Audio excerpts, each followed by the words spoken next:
afternoon. We're here to talk about the normal distribution, not the binomial distribution. We're here to talk about the normal distribution. Sorry, I wasn't being very normal. Nothing changes there. Have you ever wondered how data is distributed? I have. And the normal distribution, or Gaussian distribution, or bell curve, is how most data is represented. If we look at data across heights, blood pressure, measurements, IQ scores, they nearly always perform the same shape. It goes along, over in a bell curve, and then down again. Now, one place this comes about, if you imagine taking two dice and rolling them, the possible things you can get are 2, 3, 4, 5, 6, 7, 8, all the way up to 12. There is only one way of getting 2, 1 and 1. There's also only one way of getting 12, 1 and 1. So at either end, we've got two ways of getting 1s. Then we've got two ways of getting 2s, get 3 and 11. 3 ways, and in fact, it will make this sort of bell shape, or mound. This, however, is discrete data. You can't roll 2 dice and get a total of 7.5. The normal distribution is considered to be used for continuous data. Now, one of the things about it is, within a continuous data set, the chance of any one exact value happening is considered to be practically 0, because 1 is no less likely than 1.14 or 1.19 or 1. There's such small amounts, but it's the whole possibility of what can happen. Now, if I demonstrate, you will notice I have come prepared, fully prepared with all the normal distribution graphs in the world. These normal distribution graphs are here to show us the shape and what's going on. They always have the same features. They are symmetrical and have a mirror line down the middle. This mirror line is the mean. The mean is always down the middle. This is not necessarily the same distance from here to here.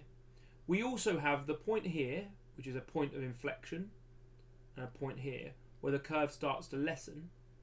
And the gap between there and there is 1 standard deviation away. And so, we consider the amount of data that is within this shape. In fact, if I shade in all of it, because it's a probability, we need to understand the area under this graph must be 1. It has to be, because the total probability can never exceed 1. The normal distribution is described as x maps to a normal distribution of the mean is the first parameter, and the variance, or standard deviation squared, sigma squared, is going to be the second parameter. And we're going to be using our calculators to see how we're going to enter those things. Now, some facts that are very important to know. Within 1 standard deviation of this data, of the mean on either side, is 68% of all the results. So, for example, if we've got the average IQ, and we saw that it obeyed a normal distribution, and we knew what the standard deviation of that data as well as the mean, we would know that 68% of the population are within plus or minus the standard deviation of that data. The next one is 2 standard deviations. 2 standard deviations represents 95% of the data. If you want to go even further, 3 standard deviations is going to be 99.7. And for all intents and purposes, if you go 5 or 6 standard deviations away, it's considered to be 100%. Even though we know this is an asymptote, it goes on forever, it's considered that once you're beyond 5 or 6 standard deviations above the mean, and if you can go below the mean as well, you've found all the possible values. It's so small as to be negligible. That fact will become useful later, and I will refer back to it. So we are remembering, hopefully, that we are going to be using continuous data and not discrete data. The area inside that is a total of 1. The central column, the mirror line here, is going to be the mean. So we've got mu underneath, and we're going to able to work things through. So for example, I've got this problem here. X maps to normal 8 0.2 squared, and they often help you by giving you a number squared rather than just 0.04. If they give you a number, you will have to square root it to know what the standard deviation is. So what this says is, if we were to draw this sketch, because you would be expected to keep sketching, I recommend every single time you do a normal distribution question, you sketch the distribution. You draw your bell curve. We then know that this is the mean, so that's 8.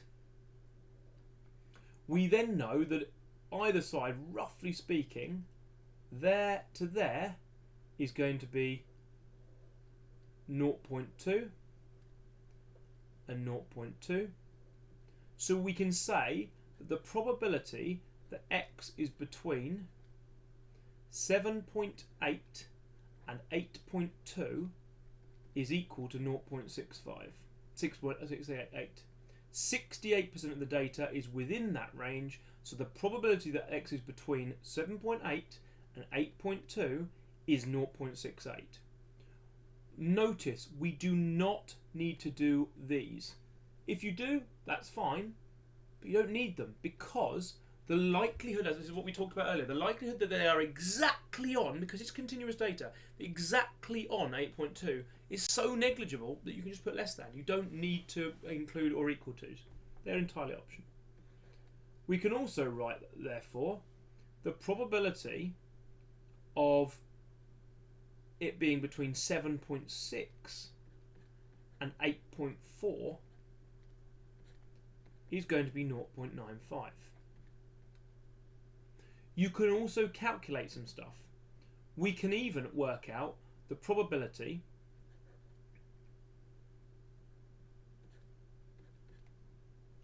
where we're talking about x is greater than a number, and we get 0.16. What's the probability x is greater than a number, and what would that number be? So in order to work with this, the reason 0.16 is often chosen is to do with this. If 0.68 is the central bit, that leaves 0.32 outside. But that's that bit and that bit. Therefore, 0.16 is that line there. So therefore we can say the probability that x is bigger than 8.4 must be 0.16. Because it's the, not 8.2, sorry, not 8.4. 8.2, because if the probability is between 7.8 and 8.2, that leaves those two bits there, so it must be 0.16. So you're mainly focusing on the 68%, your 0.32 and your 0.16. Okay, so we've got some scores on a test, and I will scroll this down, hopefully it's still visible for everyone. Some scores on a test. The test score has a mean of 45 and a standard deviation of 12. And we're being asked to find probability the score is greater than 45, probability a score at random is between 37 and 57,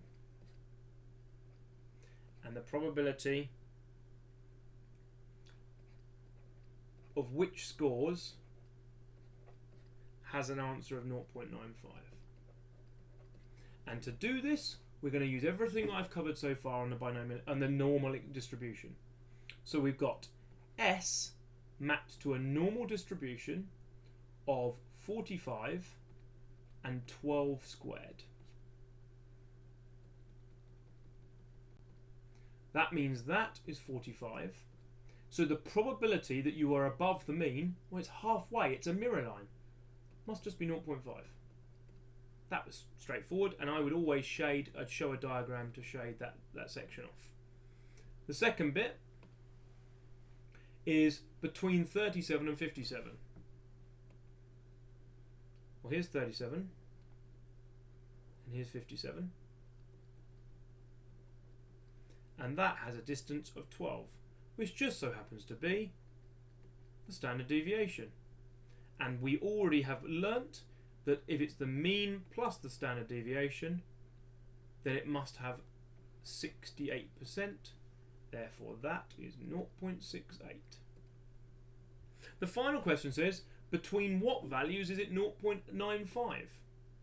And the third thing I taught you was that between a mean and 2 standard deviations is going to be down, and minus 2 standard deviations is going to be 0.95. So we need 2 standard deviations. So we've got the mean of 45 plus 24, or 45 minus 24, is going to give us 21. No, that was 21. Sorry. And that one is 69. That's very scrappy, so let's try and neaten that up.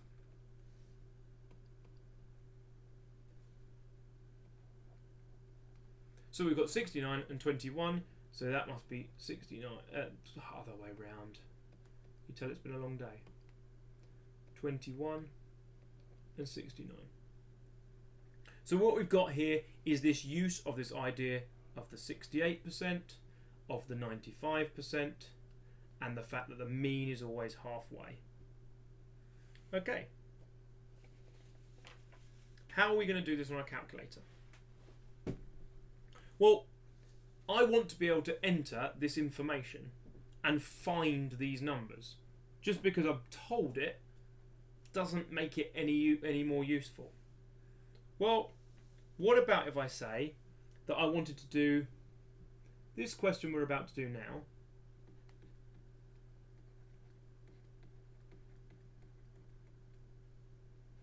and I want to know the probability that x is bigger than 24. I also want to know the probability that x is between 28 and 25.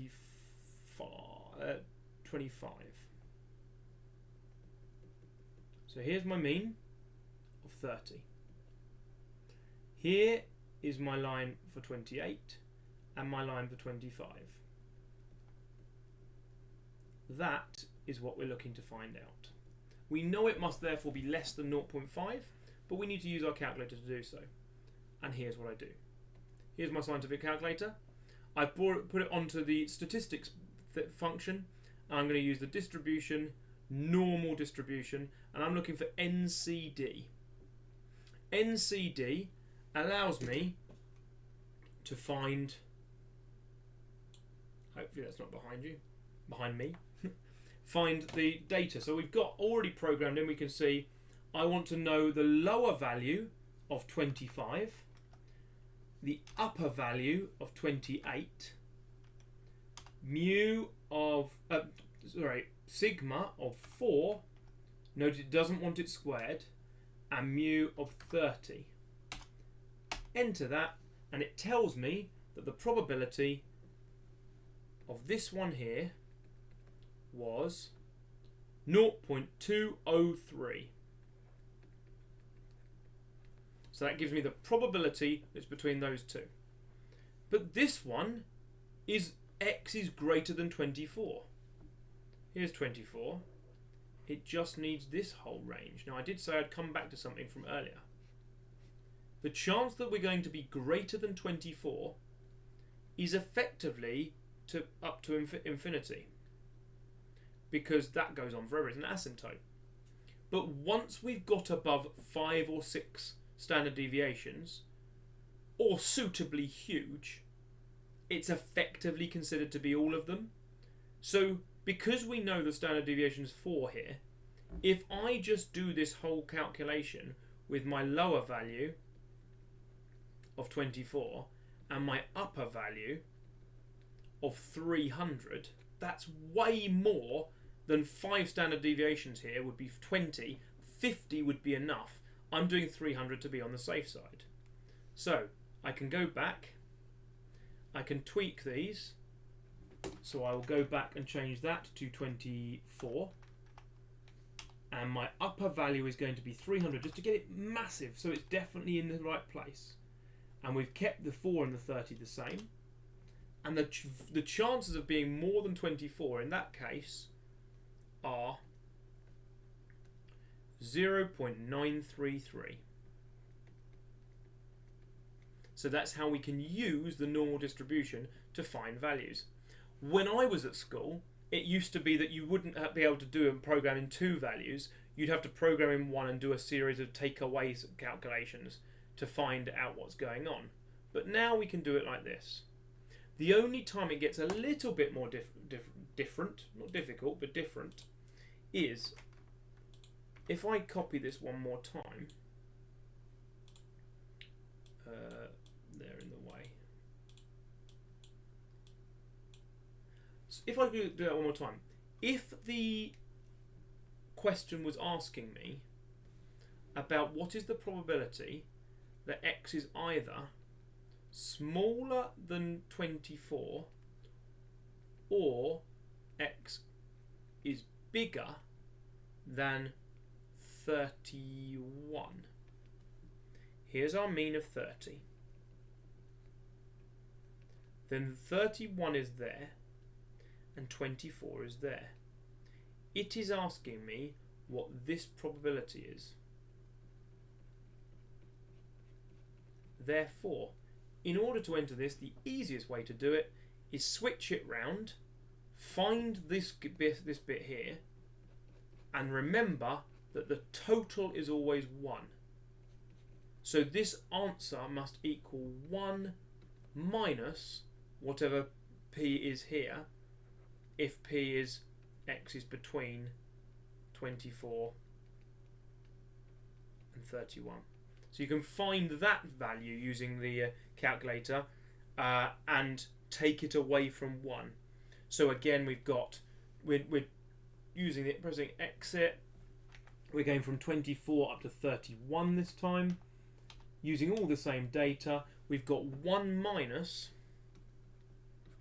0.53 or 2. So I make that 0.478. So that's your probability that the data lies between 31 and 24. So it's the probability that the data is outside that range. We then just ask, is this smaller than 0.5? It is, and we try and look at our graph. Always have a graph to show what's going with the data you want. The reason I've shaded that is to make sure that it's the same as this. That is the calculation we did there. So we took that away from 1, because 1 was the total, and we wanted to make sure that we were clear exactly what was going on. There is one final thing I wanted to go through, and that is if I'm going to work it all backwards. And that uses the inverse function that you've also got in your calculators. So far, I've been doing them all one way. I've been creating normal distributions and saying what the probabilities were. This time, I'm going to be told that I'm making some wheels in a factory, and the diameter of those wheels has they're reasonably reliable.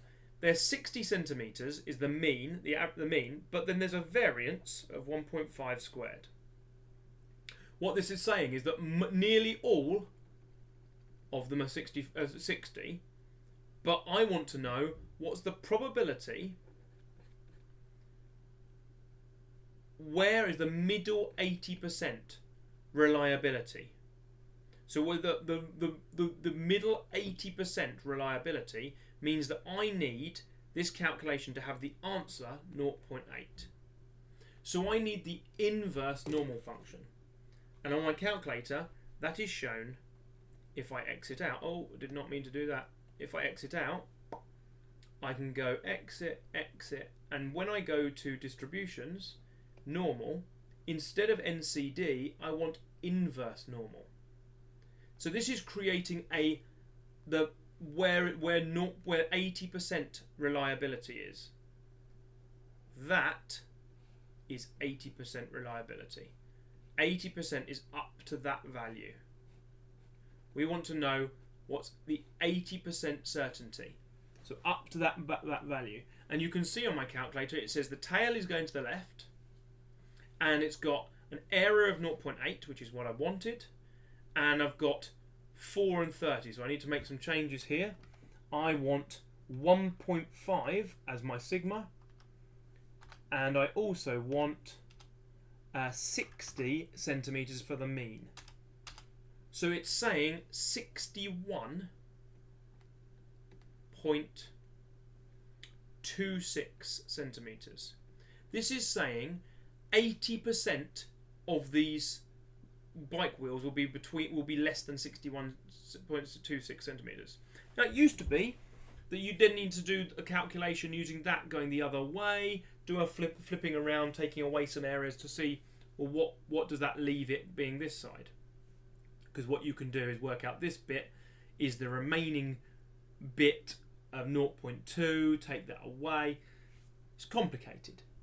However, what we can do is this is most useful for things like where's the IQR, where's the middle 50%. The interquartile range is the middle 50%.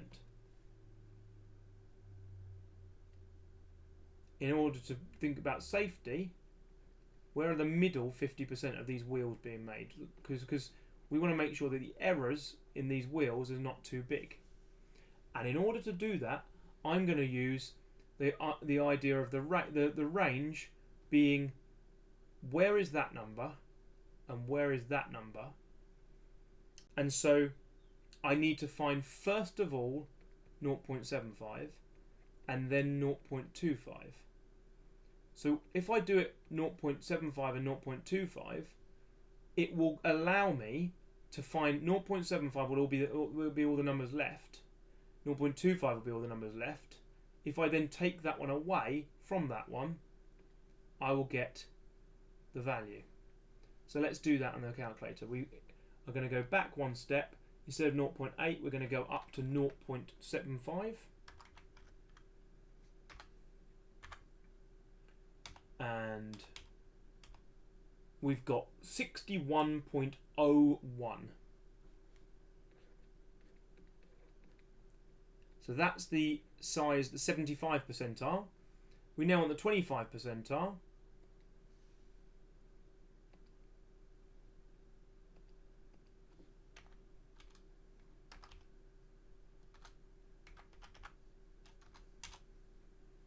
Which gives us 58.988, which tells us if we take those apart, we've got a range of, that is going to be 2, and that takes me to 60, so it's 2.02 centimetre range. That means the middle 50% of these wheels are only 1 centimetre either side of the mean. So that we're talking 59 centimetre to 61 centimetres. Which you may depend, depending on safety, may be reasonable, may not. It all depends on obviously the bike. If these are bike wheels, the bike wheels that you're making, it's quite a small bike, 60 centimetres, but child's bike maybe. When you're manufacturing, you need to make sure that everything is in a tolerable region. We need to work to drive this down. So if you can remove your standard deviation, it means you're getting more consistent. Everything's built around a central mean, and hopefully this lesson should now have introduced normal distributions, shown you how you can apply them, and at any point you can go back and do them again or revisit and check if there's anything you're not sure about. If you're watching this afterwards, please do put comments in the underneath the video.